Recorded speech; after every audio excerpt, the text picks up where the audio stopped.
Okay, now this is the part 2 for today's video. We are continuing the chapter. Features of democracy हम लोग discuss कर रहे थे. Features of democracy में हमने फर्स्ट फीचर क्या डिस्कस किया? That real power should rest with the people that are elected by the people. असलियत में पावर, जो शक्ति है, जो सारी लॉ बनाने की, चेक रखने की पावर है, वो किसके हाथों में होनी चाहिए? जिसको देश की जनता ने चुन के भेजा है. हमने एग्जाम्पल देख लिया, परवेज मुशर्रफ जी ने क्या किया? 2002 में चीफ एग्जीक्यूटिव खुद को बना दिया, प्रेसिडेंट बना दिया, कॉन्स्टिट्यूशन को चेंज कर दिया. पाकिस्तान में क्या लिख दिया कि जो प्रेसिडेंट है वो नेशनल और स्टेट असेंबलीज को कभी भी डिसमिस कर सकता है. तो अब उनको किसके हिसाब से काम करना पड़ेगा? परवेज मुशर्रफ जी के हिसाब से. सेकेंड, उन्होंने क्या बोल दिया कि जो सिविलियन कैबिनेट के मेंबर्स हैं उनको कौन सुपरवाइज करेगा? National security council. National security council में मोस्टली मेंबर्स मिलिट्री से होते हैं. सो डायरेक्ट रूल किसका आ गया? मिलिट्री का. तो क्या रियल पावर उन लोगों के पास रही जिनको जनता ने चुना था? नहीं. So this was not a true democracy. Election हुए थे वहां पे, लेकिन क्या वो डेमोक्रेसी हुई? नहीं हुई. तो इसीलिए हम डिटेल्स में पढ़ रहे हैं कि कैसे कई बार हमें दूर से देखने में लगता है कि ये डेमोक्रेसी है, लेकिन वो डेमोक्रेसी नहीं होती है. सेकेंड फीचर पे आ गया, फ्री एंड फेयर इलेक्शंस होने चाहिए. अब इसमें हम दो कंट्रीज के एग्जाम्पल पढ़ेंगे. पहला चाइना, सेकेंड मेक्सिको.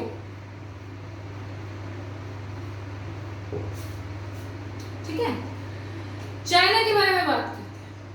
चाइना में हर 5 साल में इलेक्शंस होते हैं.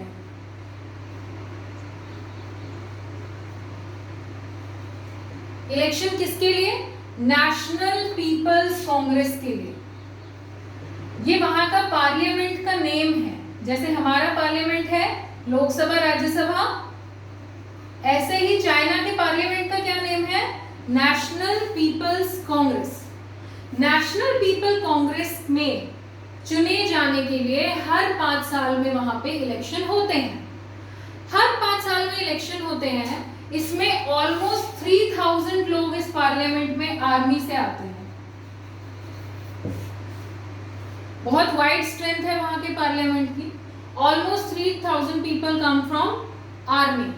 इसके बाद देखो, एक वहां पे पार्टी है Chinese communist party.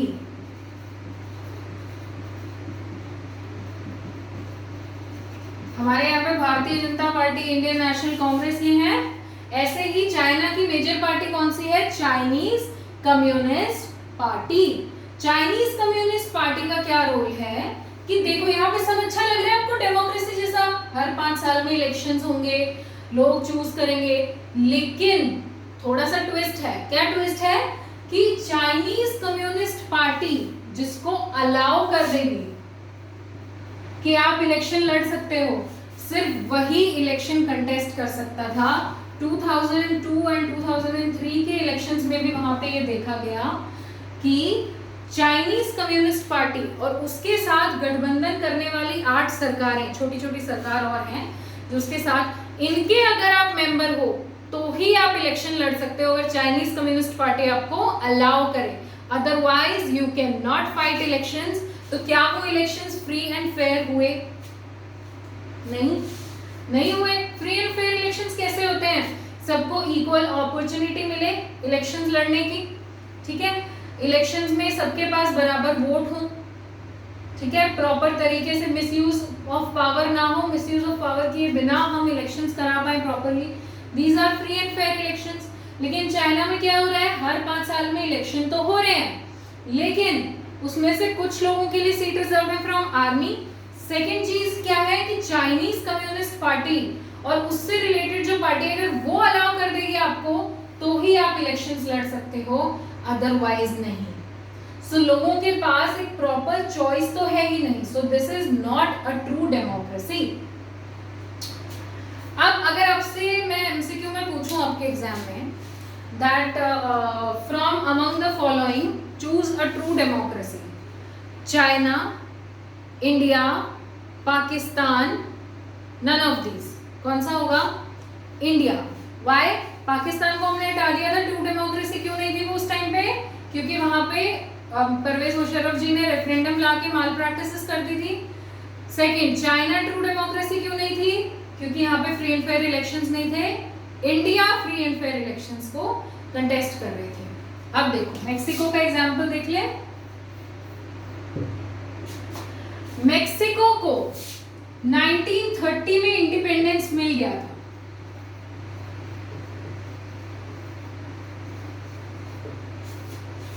Mexico gained independence in 1930।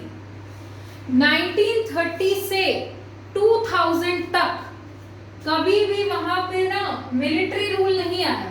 कभी भी वहां पे कभी मिलिट्री रूल आया ही नहीं। वहां पे हमेशा इलेक्शंस होते थे, इलेक्शन से पार्टी चूज की जाती थी और वही रूल करती थी। लेकिन यहाँ पे भी एक ट्विस्ट है। क्या ट्विस्ट है? कि हमेशा एक ही पार्टी जीतती थी, PRI,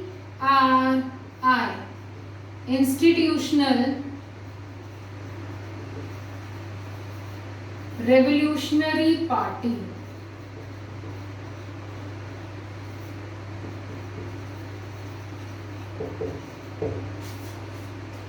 institutional revolutionary party Mexico की एक मेजर पार्टी है। हमेशा से मेक्सिको में यही पार्टी जीतती आ रही है। कैसे? सरकार चुनी गई, ये पार्टी पावर में आ गई, फिर इन्होंने अपनी पावर का इतना ज्यादा मिसयूज किया। ये क्या करते थे कि अगर आप सरकार के खिलाफ बोलोगे तो आपको जेल में डाल देंगे। न्यूज़पेपर्स, रेडियोज, मैगजीन्स, सब पे इनका कंट्रोल रहने लगा। ये लोग इतना सिवियर कंट्रोल रखने लगे that you can not criticise the government in newspaper, magazines, radio etcetera. तो कहीं बुराई होगी ही नहीं सरकार की, तो लोगों को अच्छी लगेगी वो सरकार।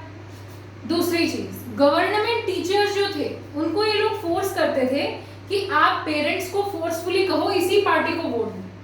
अब मान लो हम गवर्नमेंट टीचर हैं, हम आपके पेरेंट्स को फोर्स करने लगे नहीं आप बीजेपी को ही वोट दो।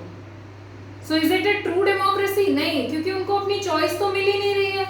So what was the case in Mexico? That Mexico gained independence in 1930, but from that time till now only one party was winning the elections, that is Institutional Revolutionary Party, PRI. What was the problem with PRI? PRI was using wrong practices. They were forcing the teachers, the government teachers, to force the parents of the children to vote that party. They were not allowing the radio, television or magazines to criticize their government. They were not letting the opposition party conduct their meetings. जो विपक्ष की सरकार थी उनको तो ये meeting करने ही नहीं दे रहे थे। मीटिंग करते ही उसको इलीगल प्रूव कर देते थे और जेल में डाल देते थे। सो विपक्ष कोई रोल प्ले कर ही नहीं पा रहा है, आपको एक फ्री चॉइस मिल ही नहीं रही है, तो क्या सच में ये ट्रू डेमोक्रेसी है? नहीं है। अब यहाँ पे 2-3 क्वेश्चन बन सकते हैं एमसीक्यू में। When did Mexico gain independence? 1930. Name the major party of Mexico that usually won the elections. PRI. अब ये याद रखना कि नेशनल पीपल कांग्रेस और चाइनीज कम्युनिस्ट पार्टी चाइना में है, PRI कहाँ पे है? मेक्सिको में। दोनों ही एग्जाम्पल्स हमने क्यों पढ़े हैं? फ्री एंड फेयर इलेक्शंस यहाँ पे नहीं होते हैं। चाइना में भी फ्री एंड फेयर नहीं हो रहे हैं क्योंकि लोगों के पास चॉइस ही नहीं है। यहाँ चॉइस तो है, चॉइस दे रहे हो, तुम लड़ लो हमारे खिलाफ इलेक्शंस, लेकिन वो अपनी पावर को इतना ज्यादा मिसयूज कर चुके हैं कि लोग अगर इलेक्शन में दूसरे को चूज कर ही नहीं पा रहे हैं, they are forced to choose the same party. So free and fair elections are not held. So China and Mexico according to these examples are not true democracy. I hope this is clear. 2 feature पढ़ लिए हमने। Democracy में real power उनके हाथों में होनी चाहिए जिन्हें जनता ने चुना। दूसरी, फ्री एंड फेयर इलेक्शंस हमेशा होने चाहिए ट्रू डेमोक्रेसी में। अब आ जाओ थर्ड फीचर पे। पहले इनको देख लो 5 सेकंड के लिए फटाफट।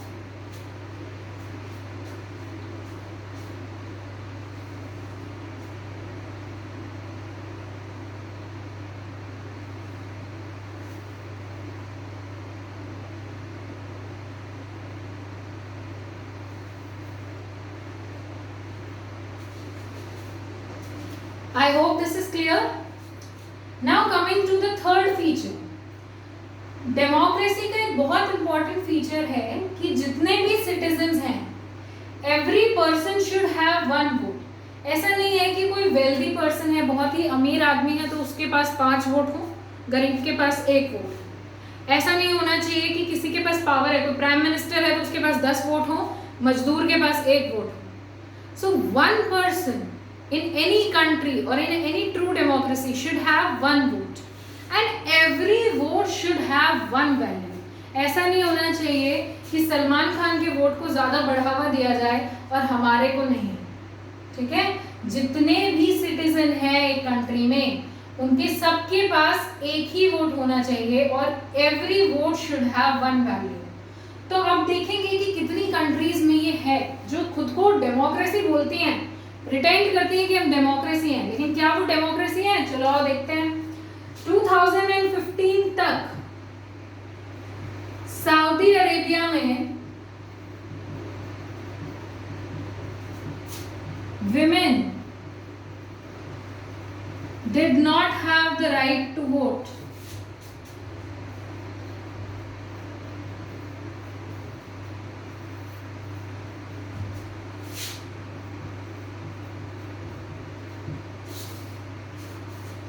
सऊदी अरेबिया अपने आप को बहुत टाइम से डेमोक्रेसी बोल रहा है कि यहाँ पे इलेक्शंस हो रहे हैं, पीपल इलेक्ट कर रहे हैं, तो इसलिए हम लोग ट्रू डेमोक्रेसी हैं।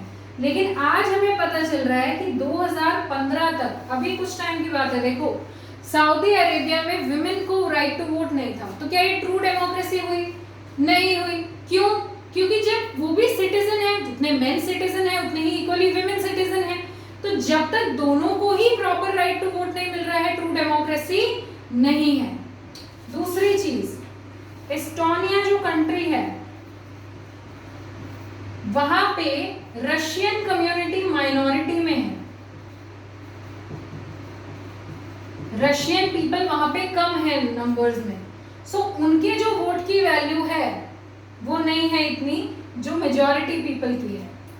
थर्ड, फिजी कंट्री, फिजी में कुछ इंडियंस भी हैं जिन्हें बोला जाता है इंडियन फिजियन, कुछ फिजी के ही रहने वाले नेटिव लोग हैं जिन्हें बोला जाता है इंडिजिनस फिजी। इंडिजिनस फिजी जो वहां के नेटिव पर्संस हैं। सेकंड, इंडियन फिजियन, यानी जो नेटिवली तो इंडिया को बिलोंग करते हैं but now they are residing in Fiji. So what is the difference in Fiji country? जो इंडिजिनियस फिजियन है, इंडिजिनियस मतलब जो वहां के रहने वाले हैं, लोकल नेटिव पर्संस, उनके जो वोट की वैल्यू है वो ज्यादा है और इंडियन फिजियन की कम है। So is Fiji a true democratic country? No. Saudi Arabia में 2015 तक राइट टू वोट नहीं था वुमेन को, so Saudi Arabia was a true democratic country? No. Estonia में रशियन माइनॉरिटी को प्रॉपर राइट्स नहीं है for voting, so is this a true democracy? No. So what we have learned from this feature that if a country is pretending to be democracy, कह रही है वो कि मैं डेमोक्रेटिक कंट्री हूँ, बट जब तक वहाँ के सब सिटीजन्स को बराबर ट्रीट नहीं किया जा रहा है, सिटीजन्स का एक वोट नहीं है, हर वोट की एक वैल्यू नहीं है, तब तक वो ट्रू डेमोक्रेसी नहीं है। तो अगर आपको 2 मार्क्स के क्वेश्चन में लिखना आ जाए what is the features of democracy, सबसे पहले क्या लिखोगे? Rulers are elected by the people and the real power should rest with the persons elected by the people. Second, free and fair election should be held in which even the party which is in the power, जो power में party है, जिसके पास अभी सत्ता है, उसके भी chance हो हारने के। ऐसा ना हो कि पावर इतनी मिसयूज हो रही है कि उसके हारने के चांस तो बन ही नहीं सकते हैं। 1 person should have 1 vote and 1 vote should have 1 value। ठीक है, this is also a feature of democracy। Now we are going to discuss the last feature।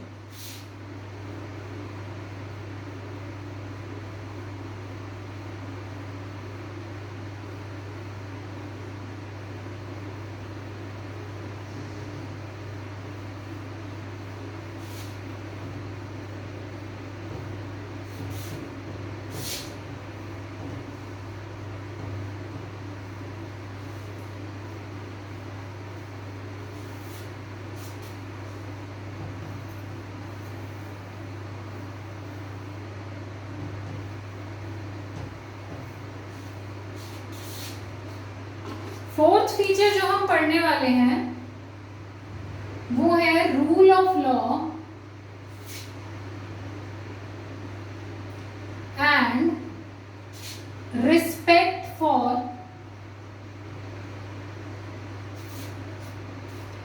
Rights of citizens.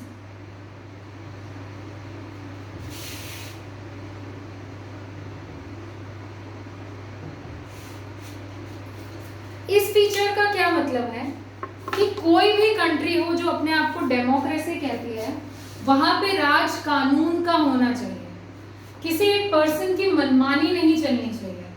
वहां पे किसका राज होना चाहिए? कानून का। Rule of law should prevail. इसका मतलब कि हमने कानून में एक रूल लिखा, सब पे वही लागू हो, सबके लिए बराबर लागू। ऐसा नहीं है कोई पार्टी आ रही है, वो अपनी मर्जी से कोई भी रूल बना रही है, उसके हिसाब से गवर्न कर रही है सिटीजन्स को, फिर कोई दूसरी आ जाए तो वो अपने हिसाब से लॉ बना दे, और जो देश के नागरिक हैं उनकी कोई सेल्फ रिस्पेक्ट रहे ही ना, कोई डिग्निटी ही ना रहे, उनके पास कोई पावर ही ना रहे। ये नहीं होना चाहिए। तो इसका एग्जाम्पल पढ़ेंगे हम जिम्बाब्वे कंट्री।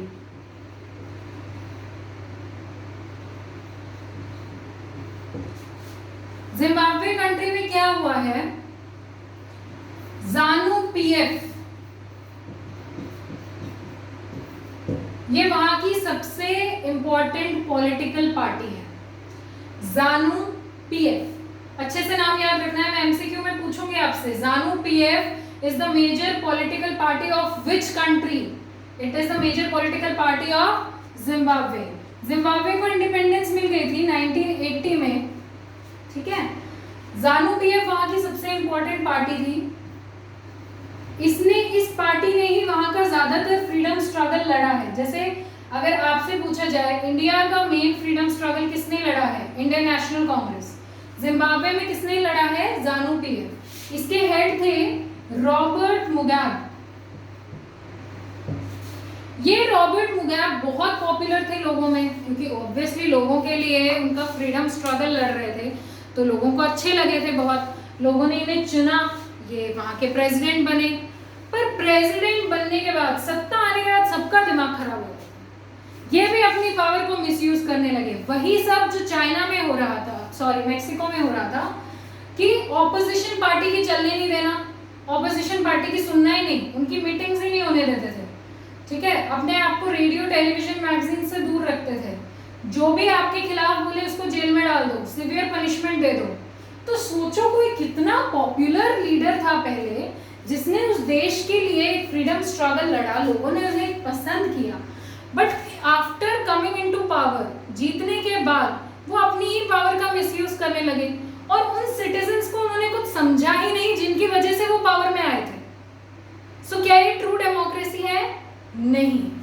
ट्रू डेमोक्रेसी क्या होती है कि जब आपने किसी नेता को चुना, वो पावर में आए, उनके लिए आप ही सर्वोपरि हो, आप ही प्रायोरिटी हो, वो आपके लिए काम करें, आपकी बात सुने, आपके व्यूज को सुने, आपके व्यूज पे काम करें।